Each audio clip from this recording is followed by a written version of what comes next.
Welcome to Sleepover Cinema, where we analyze the films that created the collective unconscious of those who have listened to the song Don't Call Me Angel more times than they'd like to admit. Definitely me. I'm Hannah Leach. And I'm Audrey Leach. We are the sister filmmaking duo, also known as Two Pink Pictures, and we have not stopped thinking about these movies since we first saw them. We're going to explore the good, the bad, and the nonsensical of the movies that first inspired our love for film in an attempt to answer the question, are these movies actually good? And at the end of the day, do we really care if they are? Today we are talking about 2000's Charlie's Angels.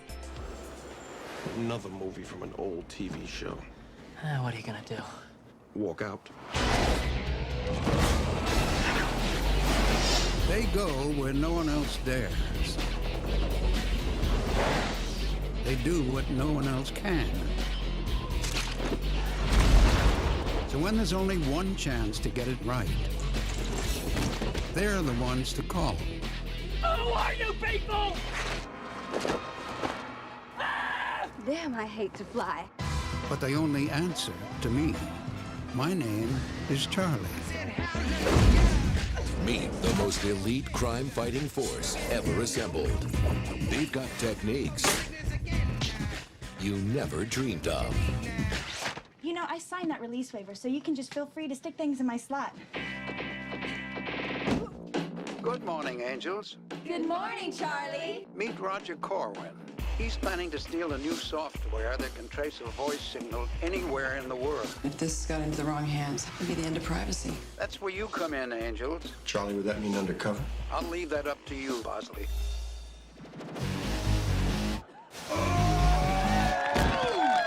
Oh, boy.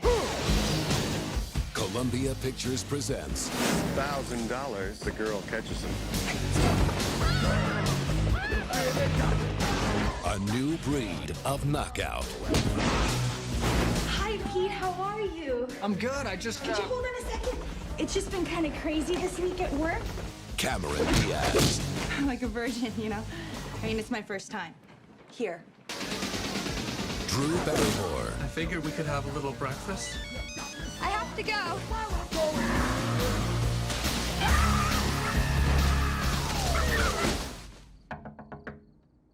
A little help?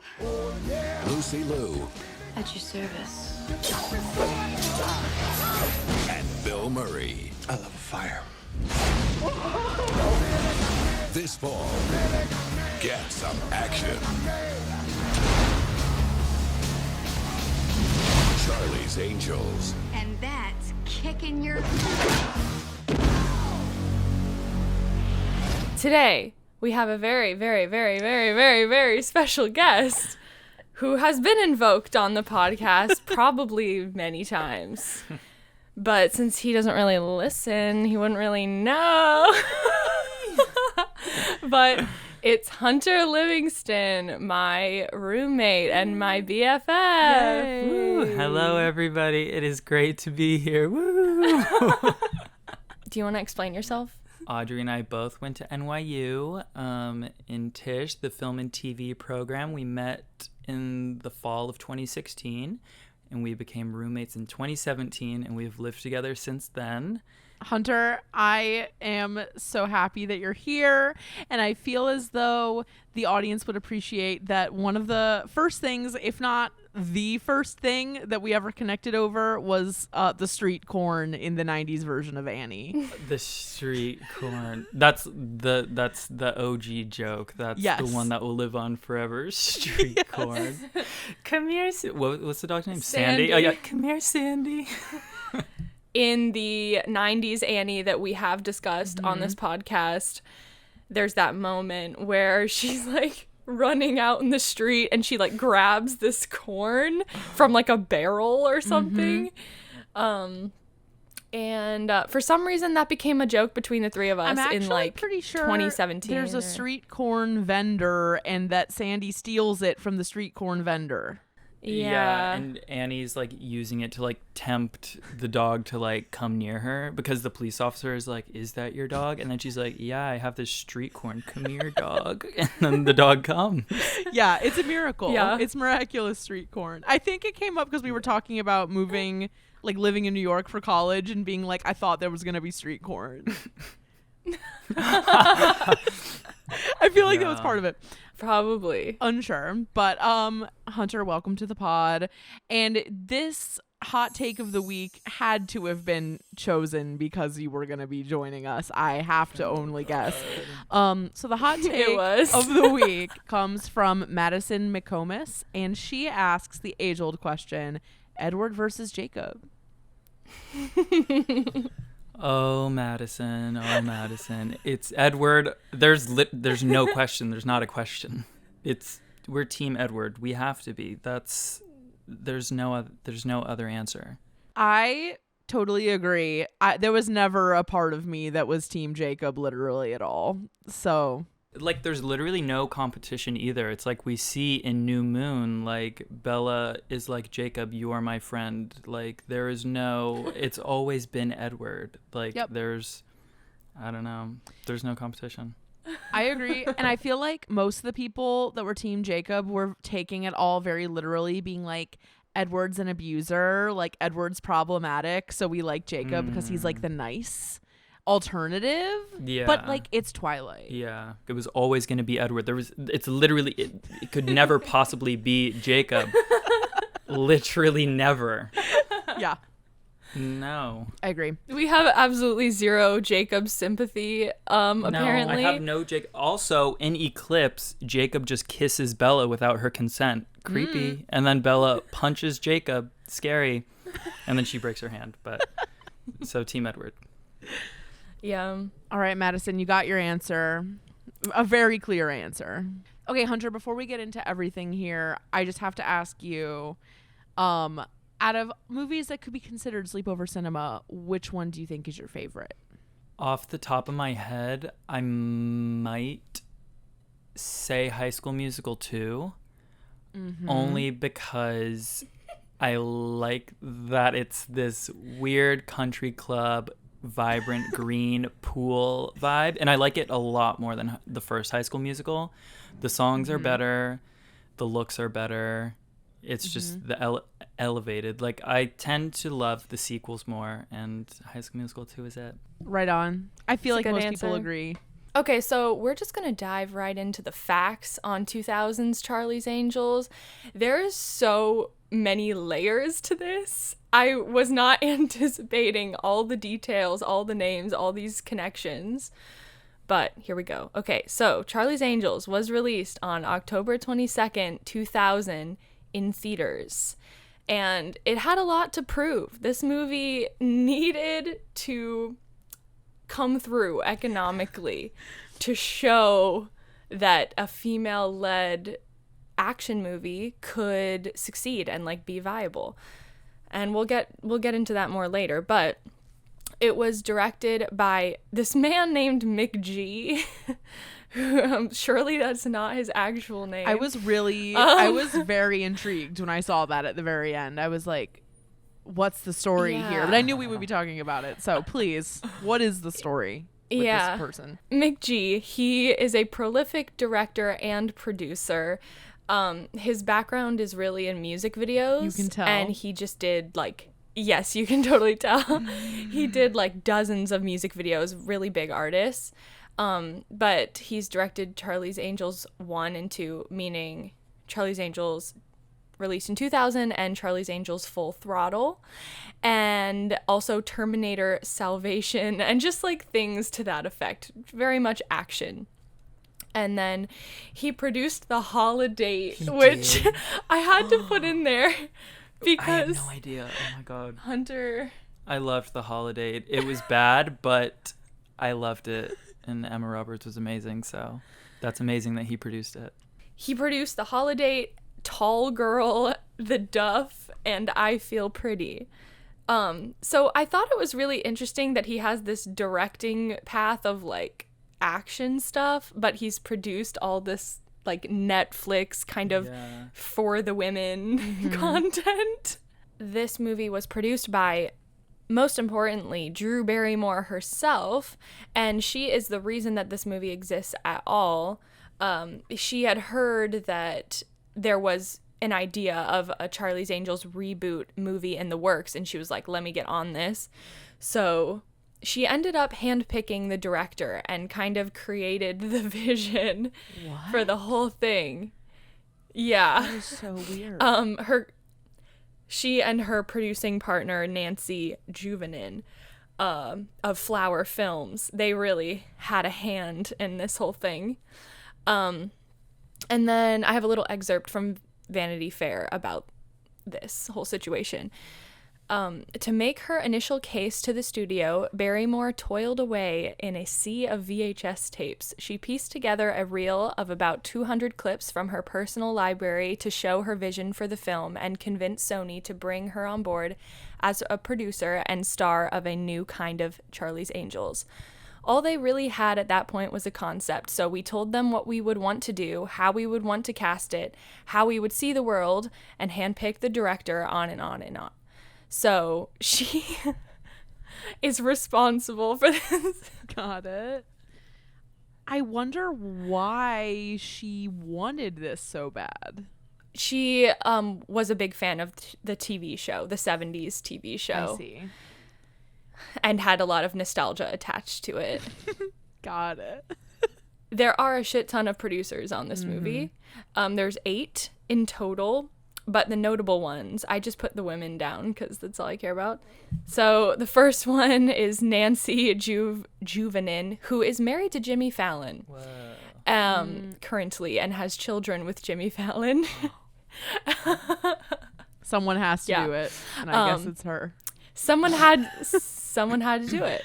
But she is producing partners with Drew Barrymore, and she also executive produced the 2019 Charlie's Angels reboot. Interesting. Betty Thomas was a producer who, again, also executive produced the 2019 reboot. This is a random fact, but she's a Leo who went to Ohio University. We love to see it. That could have been me. Because it was like, me. Yeah. It was in her little bio, like her birthday and where she went to college. And I was like, oh, wow. That's cute. Okay, Betty. Yeah. And she also directed John Tucker Must Die. Nice. So relevant. We'll get there. And then Jeno Topping. Jeno Topping. Also. All right. Jeno Topping. Also executive produced Charlie's Angels Full Throttle. But she has other things going on as well. She produced Ford v Ferrari, Hidden Figures, Dawn of the Planet of the Apes, all 3, or was it 2 or 3? 3. Yeah, all 3 Fear Street Netflix thingies, and The Heat. Whoa. And I put that in for Hunter because he loves The Heat, but there's going to be a The Heat 2. Wait, that's amazing. I didn't know there was going to be a Heat 2. Yeah. Is it like the original cast still on board or what? I think so. Sandra Bullock and who? Melissa McCarthy. Yeah, and Melissa McCarthy. So Charlie's Angels was written by, well, the original TV series was written by Ivan Goff and Ben Roberts, who were some kind of writing duo. I don't really know, but they wrote White Heat and the TV show Mannix back in the 60s and 70s. Damn. And White Heat is from 1949, which is crazy. But the screenplay was written by Ryan Rowe, Ed Solomon, and John August. I found their credentials to be really confusing. Ryan Rowe has absolutely nothing else to his name that is like notable. I'm so sorry, Ryan Rowe. Ed Solomon wrote Men in Black, Bill and Ted's Excellent Adventure, and Now You See Me 2. And John August wrote Big Fish, Charlie and the Chocolate Factory. We're talking about the newer one. And Frankenweenie. Log lines. Shall I read? Yes. Okay. So we have a log line and then we have a synopsis is what it looks like. So first of all, 3 women, detectives with a mysterious boss, retrieve stolen voice ID software using martial arts, tech skills, and sex appeal. Pretty good. Pretty good. Lots of weird use of commas. That was a hard sentence to read. Okay, and now here we have our little summary. A trio of elite private investigators armed with the latest in high-tech tools, high-performance vehicles, martial arts techniques, and an array of disguises unleash their state-of-the-art skills on land, sea, and air to track down a kidnapped billionaire-to-be and keep his top-secret voice identification software out of lethal hands. That was all one sentence. They're beautiful, they're brilliant, and they work for Charlie. In Charlie's Angels, a sexy, high-octane update of the 70s action comedy TV series. That, like, was hardly a synopsis. That sounded like a pitch. Like, I'm ready to, like, buy this film. I'm like, oh my gosh, yes, I want to see it. That was crazy. That was, like, not a synopsis. That was literally a pitch. That was the whole thing. I also really try to read these with as much like flair as I can. I would like to think that would help. But yeah, this is a quite a good summary, I have to say. Okay, Audrey, you know what time it is. Oh, right. We've got 2 taglines for Charlie's Angels. The first one is, with these angels around, you can count on all hell breaking loose. And the second one is, action doesn't get any hotter than this. Ooh, okay. Sure. Okay, Audrey, who's in this movie? Okay. Listen, I'm gonna try and go fast through these, but it's a lot. So, Drew Barrymore plays Dylan, and she is most known for Never Been Kissed, Ever After, 50 First Dates, and E.T., of course. Cameron Diaz plays Natalie. She is most known for Vanilla Sky, There's Something About Mary, Bad Teacher, and Shrek. Lucy Liu plays Alex.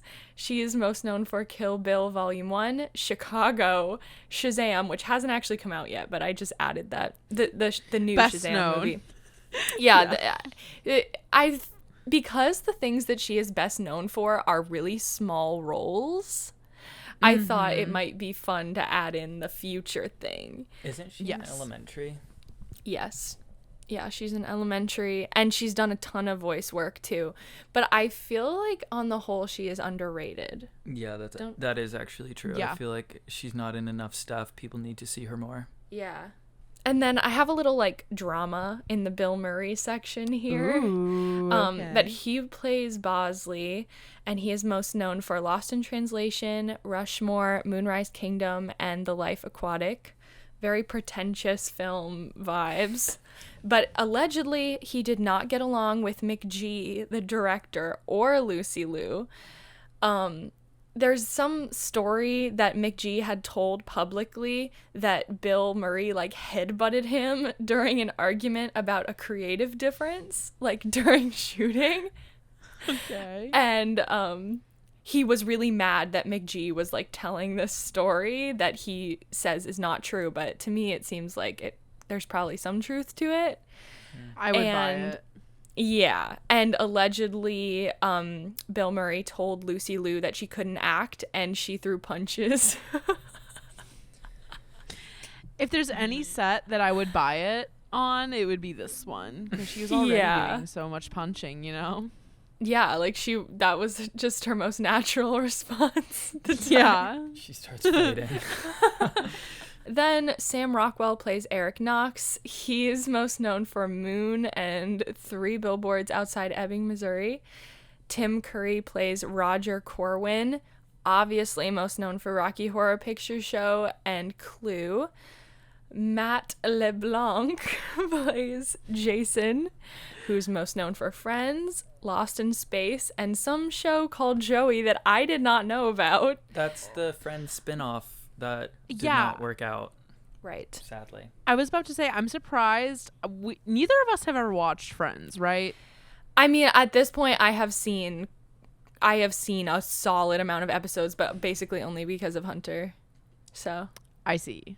Yeah. I feel like I've somehow never seen anything more than like a clip of Friends, but I knew that show existed because I think it used to play maybe on Nick at Night or something.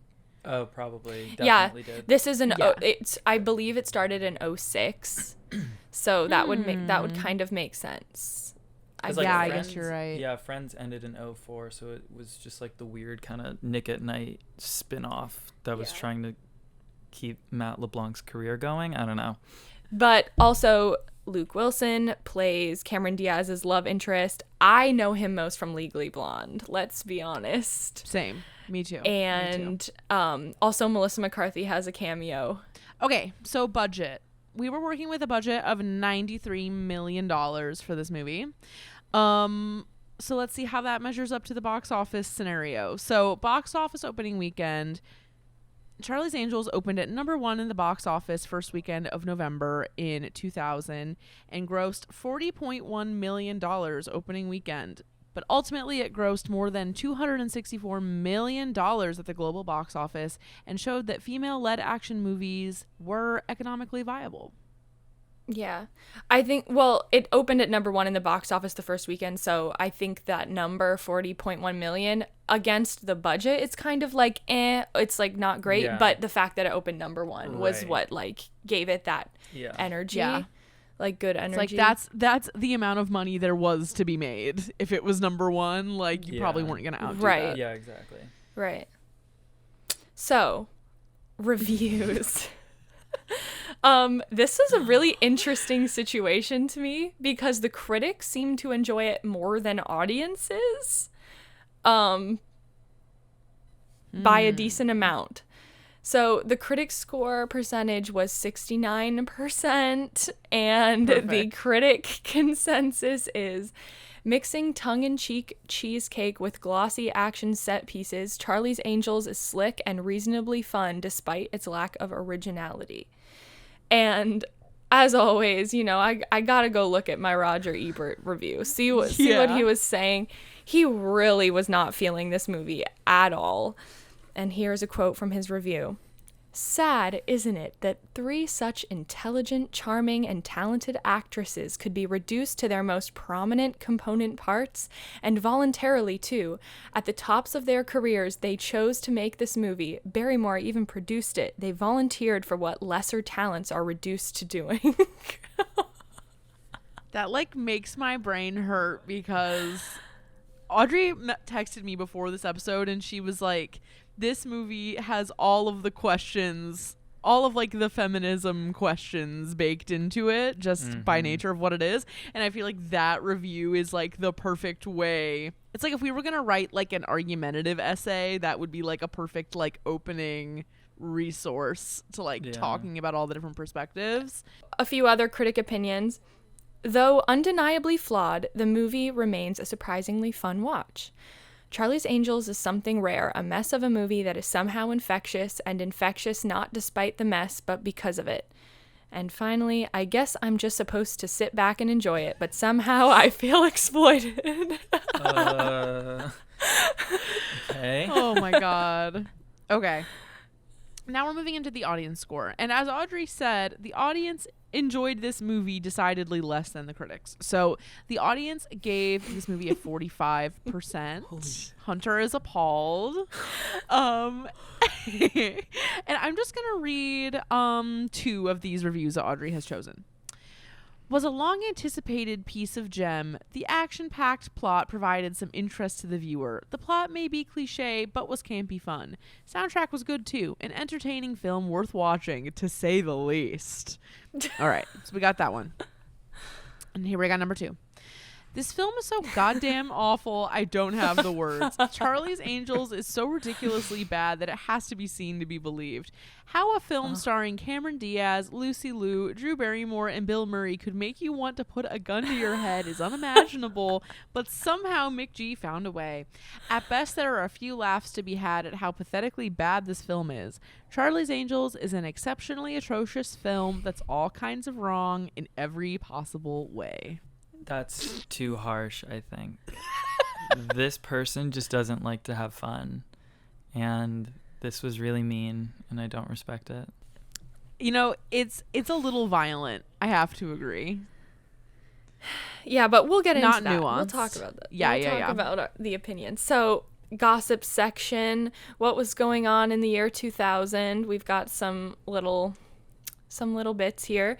Christina Aguilera won the Best New Artist Grammy. Britney Spears' second album broke first week records. NSYNC released No Strings Attached. American Beauty won Best Picture. Brad Pitt and Jennifer Aniston got married, and Harry Potter and the Goblet of Fire was released. The book. I was like, No, Hunter, me too. I saw that coming down the list, and I was like, this bitch is so wrong. And then I was like, wait, the they're talking about books. The book, Okay. guys. I'm not stupid. So we are now entering the zone of when did we first watch this movie and what do we remember about it from when we first saw it. I saw this for the first time yesterday, so I don't have much to say. I have a feeling this is going to be Hunter's moment to shine, but Audrey, what do you have to say? Yeah, I mean, I hadn't seen it either until I watched it with Hunter because of Hunter.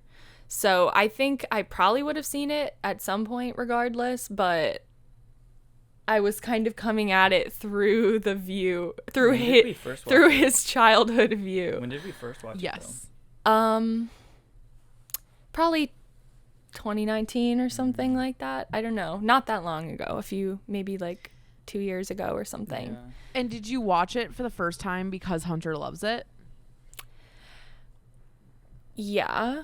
Yes, but not really. Like, I just remember you talking about Full Throttle. Yeah. Like the second one.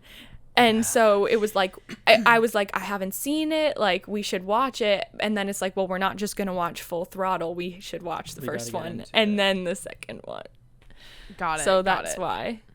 But Hunter, what's your backstory? I wish I could remember when I initially watched this first one. I have a very specific memory of seeing Full Throttle in theaters when I was like 7 or no, not 7. I don't know. Oh yeah. Yeah, I would have been like 7 or something. I saw it in theaters with my dad. So I saw this film, Charlie's Angels, before that, obviously.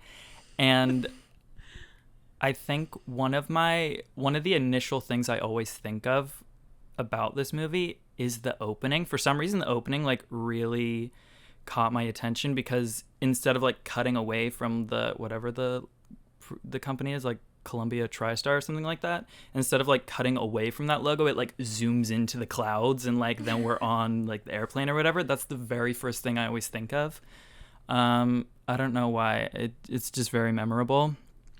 But also I feel like this film was also my introduction to Baby Got Back and what's the other song? All the Small Things. Whenever I think of those two songs, I immediately think of Charlie's Angels. Like, it's forever linked to this film. And I feel like this film was my introduction to those songs. And that's kind of those are my initial things I think of when I first watch. It's just the music and that plane opening. But yeah, Full Throttle is like really where my memories come in. Like, I saw that in theaters when I was fully 7 years old with my dad. So I loved this first film enough to go see it in theaters, and I somehow got my dad to take me. That's really funny and cute. Shout out to Peter for that one. Yeah, thank you, Peter. Thanks, Peter. Okay, so there's a lot to talk about with this movie, so we're just going to take out a little break now. We will be back, and we will get into it.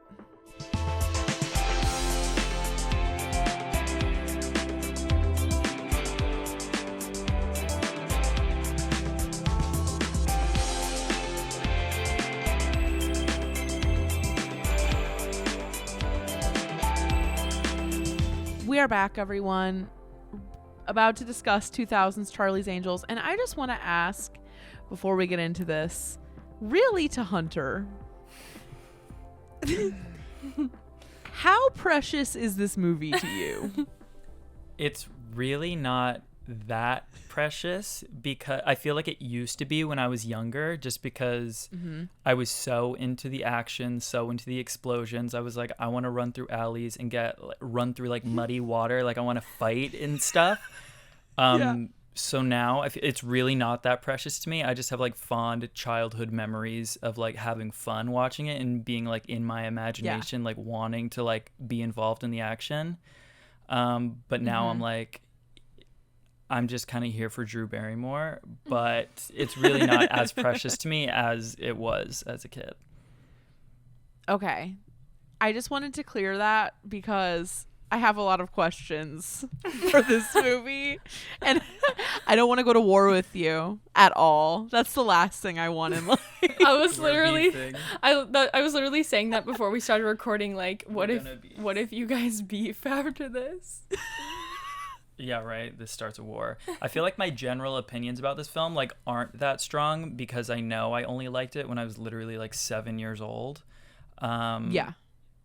So I feel like my opinions aren't that strong because I also don't really watch it that often either. Like I haven't seen, I think I've only like the times that we watched it and then 2019, and that was like I can't even remember past that. So why don't you start with notable? The first thing I wrote was something about the color is very 2000. Like I don't know what it is. I think it's just that it's super saturated. That's probably it. But that really stood out to me. The overall just deep like Austin Powers adjacent vibes of the whole thing. It reminded me so much of Austin Powers, and it also reminded me of Josie and the Pussycats. Like it felt like me they too. all like they all came from kind of like the same stew of like comedy that's like vaguely girl powery. And then Austin Powers is obviously like not that, but it all looks really similar. I kind of feel. They both start, Josie and this movie both start in planes. Yeah. Actually, I noticed that. It's very similar in style. Huh. Yes. But Josie's a lot funnier than this movie. Other notable things, I thought the Soul Train thing was weird. I was like, how did they get like access to this? Like, did they make a deal with Soul Train? Like, obviously there's more about the Soul Train thing that was really weird, but we'll get to that. Right. Just the fact that it was in Soul Train at all, I thought was really strange. And then my last two things that are notable. Okay, at the end when they're sitting on the beach, did you guys notice Drew Barrymore's tattoo on her leg? No. I didn't. There's like this weird tattoo on her lower right leg that looks like it's puzzle pieces coming together, and I was like, is that Drew Barrymore's like actual tattoo, or like what's the story with that? And then my last thing is, so you know how also at the very end they're like Drew Barrymore like gets the sense that Charlie is like standing over there, and then she like chooses to like basically like have faith and like not look at him. I'm like, is this like a God metaphor? Like, is that the whole point of this? Oh God, because they're angels. Well, I do feel that there is a connection there. Like, the way that Charlie is treated in general is kind of a God figure. Yeah, it is. Yeah, I could see that, but then the ending also reminds me of when she's like talking to Knox, how she says that like she never met her dad, and she has like this group of women who are her best friends now, and then she chooses not to like discover who Charlie is because she feels safe with like her group. So I feel like it's just kind of furthering that idea of like, oh, she doesn't need to know who he is because like she's got her girls. Good. She's good. Yeah. Literally, she doesn't need daddy. She doesn't need it. She doesn't need daddy. Wait, that's actually like a really it's like a much better takeaway from the movie than the average viewer might have. Yeah.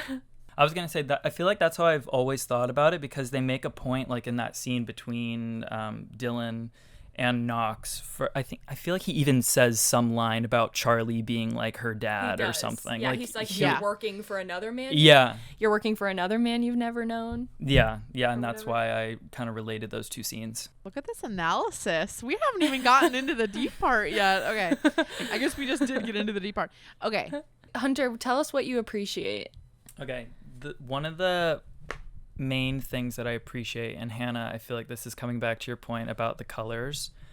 I really enjoy just like how Hollywood it feels. Like it just feels like such like a movie, like capital M, like this is a Hollywood film. And I love that it's like all practical explosions, car crashes, like very minimal CGI and green screen usage going on. Just like such a movie, and like the violence, the looks, the action, like just everything about the style and the colors just screams Hollywood. And like also Alex and Matt LeBlanc, whatever his character's name is, I forget. They live on like Jason. Jason. They live on like a Hollywood backlot, and it just feels like such a movie. Like I feel like the director must love just Hollywood in general, because it was also, I feel like the style was not like really reminding me too much of like Tarantino reminiscent. Can I say I had the same thought. Yeah, you can say that. Tarantino. But it kind of is like in that like kind of hyper stylized Kill Bill, like Pulp Fiction-y kind of style with action and like women. I always think it's true. I thought the exact same thing with some of the action sequences, and like Drew Barrymore is not a Tarantino woman. She could be. But I really feel like she would have been. Buy it. And it's kind of weird that she wasn't. Yeah. But yeah, that's like one of the things I really appreciate about it, is it just feels like it's a movie, and like I want to go to the premiere, and like I want to go to the red carpet, like it's just so good. It's a movie. And they simply don't make them like that anymore. Even if they're bad, like at least they were grand. Yeah. Exactly. Okay, this is also kind of taking it, I'm kind of comparing it a little bit to the 2019 version. Can I do that? Okay, so I didn't really enjoy the 2019 version that much. Like I haven't seen it. Okay. Don't. Yeah. I feel like you really don't need to see it. I honestly can't remember too much of it, but I remember one of my big takeaways was that I didn't like how kind of dry and boring all of the characters were. But I feel like in this version of Charlie's Angels, there was a lot of importance placed on like characterizing them outside their whole like crime fighting badass parts. Like Alex is like really smart, but she likes to cook a lot, and she kind of fails at cooking all the time. And like Natalie loves to dance, and she's like really bubbly. And then like Dylan is like the rock and roll kind of grungy one.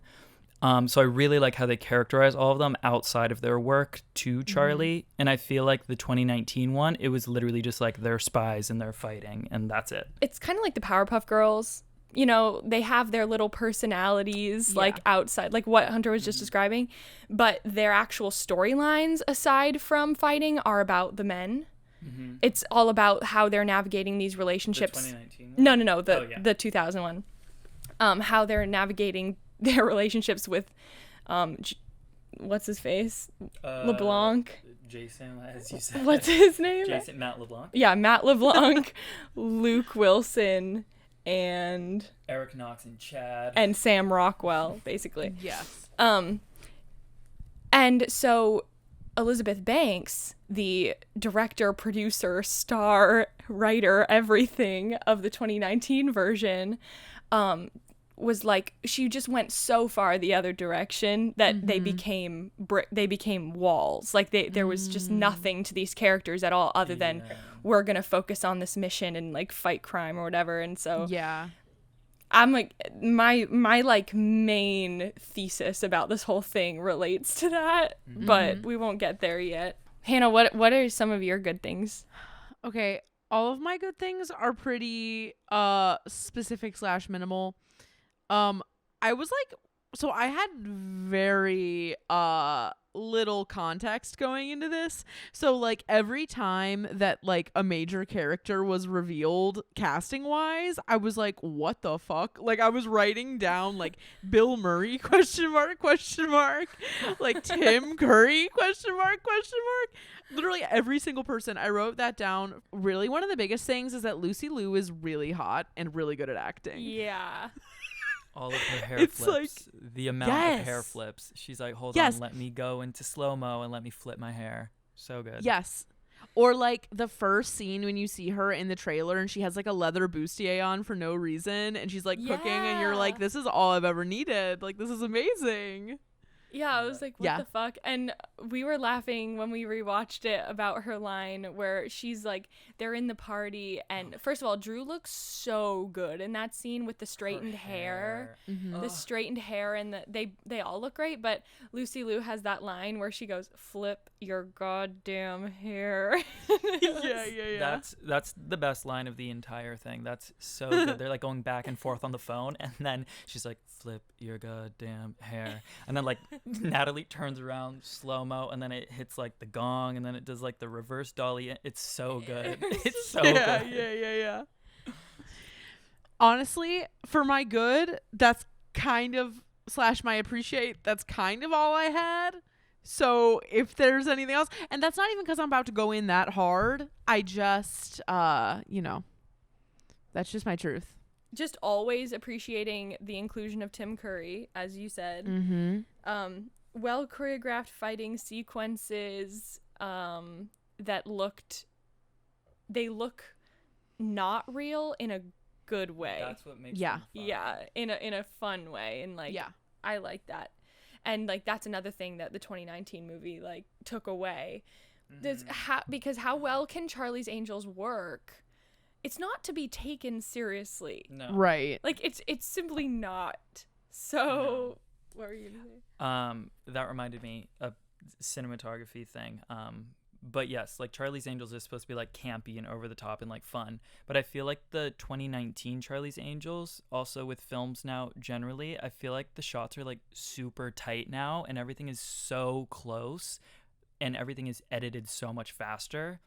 But in this Charlie's Angels, the shots are way more wide and we can see the full landscape of the action. So it really gives them like a chance to be like on the bungees, like doing full flips that look fake but are fun. Yeah. But like the new Charlie's Angels is just like fast cutting and like quick shots of like a tiny punch and then like that's it. Tiny punch. Yeah. Tiny punch. But I could like, I really feel like that point can apply to so many recent films that are meant for wide audiences, including like musicals, as we have discussed heavily, Tom Hooper and the over-realism shit. Yeah. Where, it's like, we're doing Les Mis, therefore you must actually be emaciated. Like that sort of thing. Like, movies aren't real. So why are we fighting to make them like it's a feeling, And then I guess this would be more so notable, but nobody does the 3 hair textures on one head thing anymore. I know. I thought the same thing. Straight, curly, and wavy on one head. It looked good though. Yeah, it does look good on her because she just pulls it off. Yeah, she definitely pulls it off. Cameron Diaz's whole character, I just don't get it. Like, I don't get what the point of the character is. And I thought it was weird when she's dancing in her underwear in the beginning and it kind of looks like a pull-up. I'm like, why does it look like a diaper? Yeah, is that it's the thing? Supposed to be. I'm pretty sure it's like boy underwear because like Spider-Man is on it, and I swear to God I had like those exact same ones when I was like 7. Yeah, I feel like it's like random boy underwear. It's that has Spider-Man on it. There was something I don't know about what the choice was. Yeah, there was something about that made me so uncomfortable. There is something deeply uncomfortable about it. She's like heavily infantilized and like it's like how is she's being sexualized and infantilized at the same time, and they kind of they portray it as though like that like she has all the power in these situations. Well, because they pair her with someone like equally stupid. Yeah, right. So it's like she's not going to get taken advantage of theoretically. I mean, I know this is not meant to be interpreted literally, but it just is so weird to look at. It's like, why is it like this? Yeah. Yeah. Cameron Diaz in general would get characters like that. Like she was always kind of painted to be not Fiona though. I was about to say, not until Fiona. But I feel like if I watched this film now without having seen it as a kid, I probably also wouldn't really care about it because it's just kind of like a throwaway like action film. Yeah. And like I don't watch action films. I don't like action films. So like I feel like if I saw it now, I'd just be like, all right, that was a movie. Next. Yeah. But it's just so linked to childhood that I'm like, I have too many memories associated with it. Yeah. I mean, Audrey and I mean, that's the whole point of this show. is that exact thing. So like, that's why I'm not like, fuck this. But I was just like, I'm missing. I've lost the plot, you know? That's what it felt like. Yeah. I mean, I ain't following the plot. Yeah, that's what I felt like too. When I thought, because even though I've seen this, sometimes I still kind of forget the plot because action films just sometimes move too quickly for me, and it's too tech heavy and like too much lingo. It's made up tech too. Yeah, so and like, okay, I'm not following. But there were times when like suddenly I would catch up somehow, and then I'd be like, okay, yeah, I'm back with it again. But yeah, the general plot is like super weird that it's like about this stolen technology, but then like it ends up like literally not being about that. And that just like comes in with like 30 minutes left, and it's like, oh, so now it's a completely different idea that's happening. Well, that's the moment where I caught up with the plot. Was that moment where they finally are together and they're in that like burning environment, and they're like, wait. So, well, they have to like spell it all out. Yeah, they have to spell it out for you so hard about like also, them wanting Bosley. Burning environment. Yeah, they're like, we're trying to like get into Red Star's technology so we can hack the satellite, and then they cut to the image of the satellite, and it's like, so we can track down Charlie. Like, they really have to spell out everything that's happening. Thank God they did. I know, really. I don't know why the first like 25 minutes of this movie is like nothing but Asian jokes, but it is. You didn't even mention the whole LL Cool J taking off his face thing. Well, I almost did say that, but then I dismissed, I guess. But then I remembered that there's actual brown face later on, and was like, never mind, I'll save that for that. Yeah, it became... Yeah, there's like a literal... It became irrelevant. I kind of almost want to like do a quick Google just about like if Lucy Liu has ever said anything about this movie in terms of the sense of humor that's in it. I kind of feel like it was really classic early 2000s comedy to do that sort of thing, but I don't know for sure. I have found some interesting information here. Oh God. All right, so I Googled Lucy Liu racist jokes Charlie's Angels, and from the summer of 2021 there's like 3 different articles, or no, it's the spring of 2021. It's like 3 different articles that all have the same quote, basically saying, or like the same headline, where it's Lucy Liu says her role in Charlie's Angels normalized Asian identity. She wrote an op-ed for the Washington Post where she allegedly reflects, well, no, she doesn't allegedly reflect. She literally reflects on how the role moved the needle for the Asian community on screen. And this is a quote from her. Hollywood frequently imagines a more progressive world than our reality. It's one of the reasons Charlie's Angels was so important to me, Liu writes. As a part of something so iconic, my character Alex Monday normalized Asian identity for a mainstream audience and made a piece of Americana a little more inclusive. Well, I get what she's saying, literally. Mm-hmm. Especially at the time. At the time, was that moving the needle? Yes. Yeah. But yes. at the expense of a lot of actual minority groups. Yeah. Okay, just one more quote. Historically, Hollywood's portrayal of marginalized people is almost always rooted in a complex mess of reductive stereotypes, caricatures, and misinformation, reflecting a hard truth about America and its legacy of racism. Sometimes this manifests as harmless jokes like heavily accented speech or making Asian women's genitalia a punchline. More often, they perpetuate dangerous stereotypes of Asian women as exotic beings who are either hypersexualized temptresses or submissive and lack any agency. These stereotypes have reverberated through our culture for decades, leaving harmful effects. Okay, so I actually kind of see what she's saying, because it's like there are like racist jokes made around her the entire time, but she is definitely the most interesting and dimensional character in the movie despite all of that, at least to me. Yeah. So maybe there's like a reading of the movie where you're like maybe it's like a wink wink type thing, but it's not written or directed by Asian people, so it's very I think chaotic. It's like, yeah, I was gonna say I feel like Mick G probably wouldn't be in on that, and I don't know if the writers would be either. No. So I don't know. Yeah, it's coincidental. Well, clearly that, I mean, what I said was an extrapolation on it, but it seems like at least to her, she feels like it was positive representation, and honestly, that's kind of all that matters, especially as we are three white people. So that's what Miss Lou has to say, and you know what? I'm happy for her. I'm happy for her.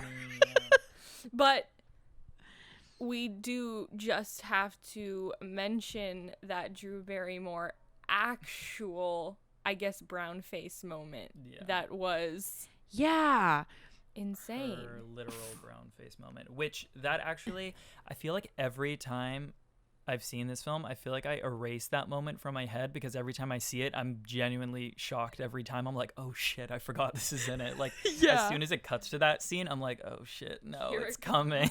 Yeah. And like, I'm just like so involved in the action that it literally takes me out of it. And I'm like, oh, this is here. Yeah. Well, like, it's so weird because the movie goes out of its way to have like a weird set piece scene with race as a punchline for like almost every race.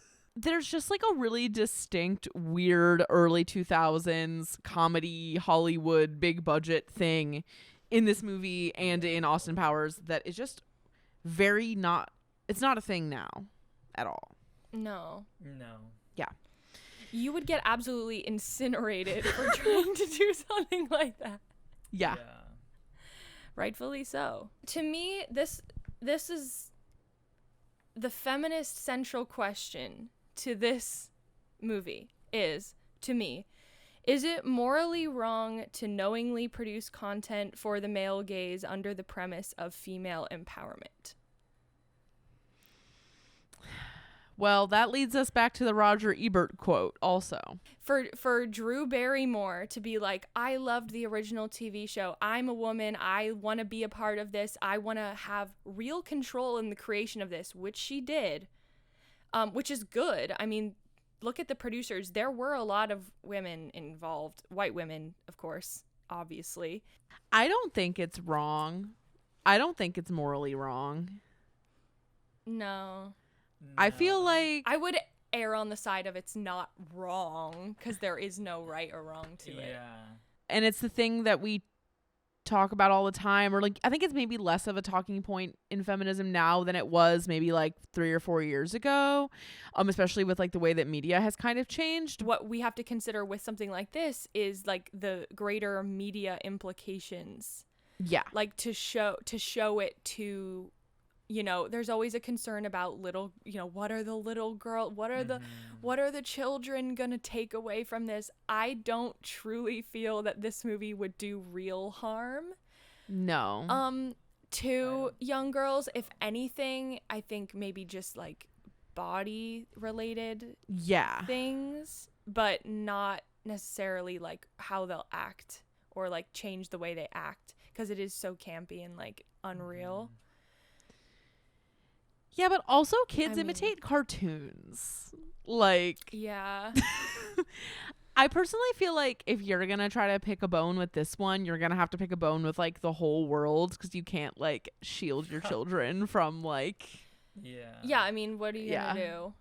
And I was kind of going down that path mentally when I was like trying to answer the question for myself. And like, I think I would prefer to watch a fun, problematic movie than an overly sanitized, boring version of the same movie that is made only. It's basically made to try to correct the wrongs of the past. Yeah. And that is not a good enough reason to make something. Yeah. Like, I think that there's a ton of things in the 2000 Charlie's Angels that should not be there. Yeah. But it's a product of its time that did have a very specific vision. Right. Yeah. So. And probably net positive for women in Hollywood overall. Yeah, probably. I mean, in a way, it's sort of like a Bridesmaids moment where, because like Bridesmaids changed like the trajectory of what people thought was economically viable for women-led comedies. Mm-hmm. Yeah. So kind of a similar thing. Yeah. So yeah, net positive. Lots of things that shouldn't be in there, but yeah. What are you gonna do? So does that mean, when we answer our final question here, which is it good? It's tough. I feel like whatever that last review you had read, I forget what it was, but it was basically saying like, it was like there's a lot of flaws, but it's fun. Yeah. Like the flaws are undeniable, but it's a genuinely fun time. I couldn't say it in a more concise way than that. Yeah. Yeah, same. We take the good with the bad. I think that Drew Barrymore looks stunned. Everybody looks stunning, and I can appreciate that. Yes. Like, does that make it good in some way? Yeah, it does. Honestly, yeah. It does. And just like, don't take it too seriously, and also don't watch the 2019 one. Yeah, right. The actual message of this episode is don't watch the 2019 one. There is a stock shot of like random little girls going like white water rafting in the 2019 one, and it's like this montage of stock shots of like random girls doing things. Stuff. like girls doing stuff to this song talking about like girls all around the world. And like Is that the all opening? Around the world, pretty girls? No. No way. No, it is not that. That would be honestly iconic if that's what that it was. would actually be great. That actually would be better. But yeah, it was some like generic version of that song essentially. That is really all I need to know. I think we've come to our little conclusion here. Hunter, thank you for joining us. It's been an honor and a pleasure to have you with us. Yes, thank you for having me. I'm glad I got to join and talk about Charlie's Angels, one of my first films I can remember from childhood. Audrey, what else do we have to say? Do you have anything to say? Follow Hunter on Instagram. I don't know. What's your thing, Hunter Livingston? Hunter Livingston. Hunter C. Livingston, because my middle name is Charles, and that starts with a C. Hunter Livingston, and you can see his short film if you go on YouTube or Vimeo. Just search HEATWAVE, Hunter Livingston. Sure, it'll come up. All our Sleepover Cinema listeners, you've heard us talk about the documentary that I made at the end of school, like senior year, about show choir. But Hunter also made a film senior year that is kind of currently making similar rounds to ours, like in festivals and whatnot. So do you want to just briefly describe that, or like where people can find it? Yes, the film is called HEATWAVE. It's about the relationship between a mom and her son. It's very similar. When I was pitching it, I was like, oh, it's kind of like Call Me By Your Name meets Lady Bird. That's kind of what the pitch was for HEATWAVE. We shot it in 2019, all NYU kids on set, and over 2020 and 2021. It was in festivals, online, and in person. And now it is living on YouTube and Vimeo. So everybody can go watch it. And I also have it on Letterboxd. So if you do watch it, you can log it and review it and rate it. And I love reading the comments on there. Yeah. Also, just notably, no men on set other than Hunter. Okay, well, there were men on set, but they were production assistants. Everybody, there were no other men except for me. Well, and Will, who played the Avery main actor. And, yeah. But there was literally 2 male PAs and then no men other than Hunter and the main guy, which was funny. Yes. Guys, we still have merch. Please. Yes, I'm Please wearing go the purchase Sleepover it. Cinema t-shirt right now. toopinkpictures.com/shop. If you have hot takes for us, DM us and we'll add them to the list. We'll be back next week with another episode as always. Have a great day, beloved listener. Okay, bye. Bye. Bye. You can find more from us at evergreenpodcast.com/sleepover-cinema and keep up with our latest creative projects at toopinkpictures.com. If you want to watch our show as well as listen, we're on YouTube too. Search Sleepover Cinema or go to the linktree in our Instagram bio. We're on Instagram and Twitter at toopinkpictures and would love to hear from you there. We're also on TikTok at Sleepover Cinema, and that's really where the party is at. And if you like the show, if it brings back evocative memories of childhood or tweendom or babysitting, share the episode with a few friends. Leave us an iTunes review telling us what movie you'd like to see us cover next, and leave us a review if you like the show, and if you don't. Sleepover Cinema is a production of Evergreen Podcasts, produced, edited, and engineered by us, Hannah and Audrey Leach. Sleepover Cinema is mixed by Sean Rule Hoffman with theme music by Josh Perlman Hall. Special thanks to executive producers Michael D'Aloia and David Moss. We'll chat again soon.